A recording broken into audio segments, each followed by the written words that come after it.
소식 전해드립니다. 건강 이야기, 오늘은 뇌과학과 사직서에 대해 알아볼게요.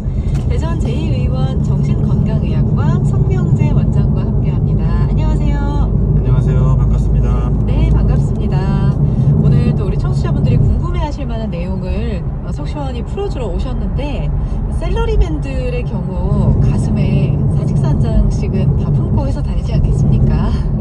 그만큼 퇴사에 대한 생각들을 많이 하시는데, 이런 퇴사 관련한 사직서 들고 병원 찾는 분들이 실제로도 많나요? 예, 종종 있고요. 좀 많이 있으신 것 같아요. 네. 그래서 많은 분들이 이제 직장 생활을 하다 보면은 퇴사에 대해서 생각을 한 번쯤 해본 경험이 있으실 거예요. 네. 그리고 이제 사실 퇴사와 관련된 감정적 갈등은 정신건강에 큰 영향을 미칠 수가 있거든요. 맞아요. 특히 그 직장 내 스트레스라든지 불만족, 뭐 직업의 의미에 대해서 회의감을 갖는 사람들이 좀 계시거든요. 네네. 그래서 그런 분들이 정신건강학과에 내원하시는 분들이 종종 있으시고요. 네. 이런 분들이 스트레스나 이제 퇴사 결정을 고민하신다고 하시면서 네. 많이 찾아오고 계십니다. 네. 얼마나 그 스트레스가 극심하면 그냥 여기서부터 벗어나겠다, 퇴사를 해야겠다 이렇게 결심을 할까 싶은데, 이 길은 내 길이 아닌 것 같아, 적성에 안 맞아 하면서 사직서를 내는 것도 감정이 아니라 뇌과학적으로 연관이 있다고 하던데 맞나요, 선생님? 네, 맞습니다. 우리가 이제 어떤 결정을 할 때는 생각을 하게 되잖아요. 예. 근데 그 생각의 바탕에는 감정의 평온성이라는 게 있거든요. 네. 근데 우리는 감정을 사실 조절하기는 사실 쉽지가 않아요. 그렇죠. 근데 생각은 우리가 스스로 조절한다고 생각을 하거든요. 예. 그래서 성급한 결정을 하게 되는데, 네. 성급한 결정 이면에는 불안정한 감정이라든지 스트레스라든지 뭐 이런 것들이 깔려 있거든요. 네. 그래서 이런 것들이 우리 뇌를, 특히 전두엽을 네. 충동적으로 하게 만들 수 있다는 거. 아. 그렇게 하다 보면 네. 우리가 사실 생각을 조절해야 되는 것이 아니라 감정을 조절해야 되고 스트레스를 조절해야 된다. 이 원리가 지금 나와 있습니다. 또 이제 감정이 그렇게 흔들리게 된 이유에는 만성적인 스트레스로 인해서 코티솔의 고농도 호르몬에 의한 네. 뇌 구조의 변형이 올 수가 있거든요. 특히나 감정센터나 생각센터가 네. 그렇게 변형이 올 수가 있습니다. 네네네. 그래서 이게 사실은 하루 생각하고 바로 그만두는 건 아니거든요. 그렇죠. 보통은 며칠 생각하고 그만큼 스트레스가 좀 길게 이어진 후에 못 참겠다 싶을 때 보통은 이제 사직서를 쓰죠. 네, 며칠이나 몇 개월이나 개월. 이렇게 오랜 기간 동안 네. 꾸준하게 생각을 해보시다 보면 네. 스트레스 상태가 오래 지속되는데, 네. 마치 이것은 그냥 태양빛에 선크림을 바르지 않고 돌아다닌 거하고 똑같은 거예요. 어느 날 거울을 보니 얼굴에 너무 시커매진 거예요. 네. 그러면 우리가 자외선을 내가 못 막을 정도로 내가 의지가 나약한가? 이렇게 생각하진 않거든요. 선크림이라는 도구적 수단을 활용해서 네. 자외선을 내가 잘 막아야지. 네. 그러면 우리가 눈에 보이지 않는 스트레스도 사실 스트레스 호르몬 차단제라는 약이 나와 있거든요. 그래서 그 약은 도구적 수단으로 선크림 바르듯이 우리가 네, 얼마든지 네, 네. 활용하시면 우리 몸에 스트레스 호르몬으로 인해서 나올 수 있는 악영향을 네. 막아줄 수가 있거든요.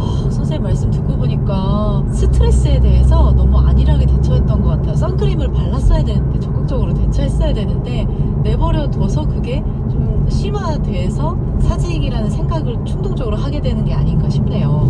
맞습니다. 그래서 연구 결과에 보면은 네. 만성적으로 스트레스 호르몬에 노출되었을 때 뇌세포가 네. 손상된다고 하는 것이 지금 인터넷 검색만 해보시더라도 나오는 과학적 사실이거든요. 그렇군요. 근데 우리가 피부가 손상될 때는 눈에 보이니까 네.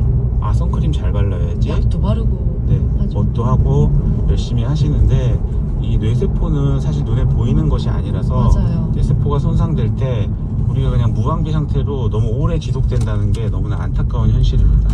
그렇군요. 실제로 원장님을 찾아온 환자분들 중에 비슷한 사례가 있었나요? 네, 이제 여러분들이 계시는데 네. 뭐 민원인들, 그다음에 직장 상사와의 갈등, 동료들 간의 고립감, 이런 것들로 인해서 많이 찾아들 오시는데, 네. 적성에 맞지 않는다라고 하면서 찾아오시는 경우가 많아요. 네. 네. 근데 근데 사실 그 원인을 살펴보면 아까 네. 방금 말씀드렸듯이 그런 원인들이었는데 어떤 그로 인한 관계에 대한 것들이네요. 네. 네. 그런 스트레스로 인한 스트레스 호르몬이 또 고농도 상태가 됐고 아. 또 감정과 생각이 이제 불안정해지다 네. 보니까 이제 본인 스스로는 나 이 직장이 적성에 안 맞네 아. 라고 오해들을 많이 하시는 거예요. 네네네. 그래서 제가 이제 적성은 직장에 거는 것이 아니다. 예. 이제 외국 사례를 살펴보니까 외국에서도 한 30-40%만이 자기 적성에 맞는 직장을 다니고 있다고 나와 있더라고요. 네, 그래서 맞는 것 같은데요. 네, 직장은 제 생각인데요. 네. 월급이 잘 나오는 곳이다 예. 라고 생각을 하고요. 내 시간과 내 노력을 들여서 월급을 잘 받고 그 네. 월급으로 내 적성에 맞는 요리를 찾고 아. 내 적성에 맞는 취미를 찾고 예. 내 적성에 맞는 뭐 여러 가지 것들을 찾다 보면 네. 그것이야말로 행복의 기본이 될 수 있지 않을까 이런 생각이 들었습니다. 네. 적성이라는 걸 회사에서 찾지 말고 회사 밖에서 찾아라. 이런 조언이신 것 같네요. 근데 그게 큰 위안이 되기도 합니다. 네, 그래서 이런 분들께 네. 이제 감정과 생각을 예. 조절해 드릴 수 있는 거를 정신건강의학과에서 도와드릴 수가 있거든요. 네. 어떤 도움을 받을 수 있나요? 정신건강의학과는 우리가 선택을 하게 하는 것이 아니고 예. 본인이 선택을 할 때 감정과 생각을 안정화시켜 드리는 역할을 하게 됩니다. 그렇군요. 감정과 생각이 안정화된 상태에서 네. 어떤 선택을 하게 되면 예. 후회할 확률이 그만큼 줄어들게 되거든요.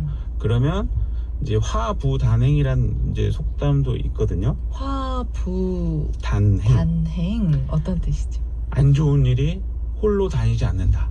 아. 그래서 안 좋은 일을 겪으신 분들은 나는 왜 이렇게 안 좋은 일이 연달아 일어나는 것이지? 네. 라고 인지적으로 오해를 하게 되시는데 그게 왜 그러냐면 네.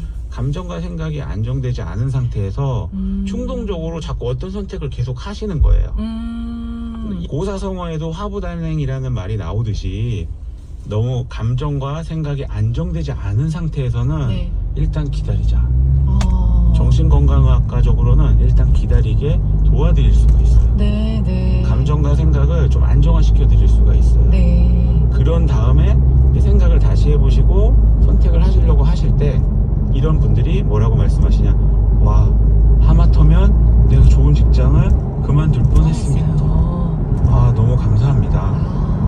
저 이 직장을 계속 다니고 싶어요 라고 말씀하시는 분들이 거의 대부분이셨어요. 진심은 다니고 싶은 거예요. 잘 다니고 싶은 거죠. 맞습니다. 어떻게 보면. 그리고 그 어렵게 들어간 직장을 네. 그 누구 때문에 그 무언가 때문에 그 소중한 직장을 그 인생에서의 경로가 바뀔 만큼 네. 그런 의미가 없는 사람들, 의미가 없는 것들에 대해서 그걸 하마터면 내 진로가 바뀔 뻔했다 네. 라고 놀라시면서 나중에는 안도하시는 모습을 볼 때 이 정신과적 치료가 정말 과학적이구나 이런 걸 많이 느꼈습니다. 네. 이제 아까 말씀드린 화부단행을 이제 제가 이제 말을 좀 만들었거든요. 네. 어떻게? 복부단행으로.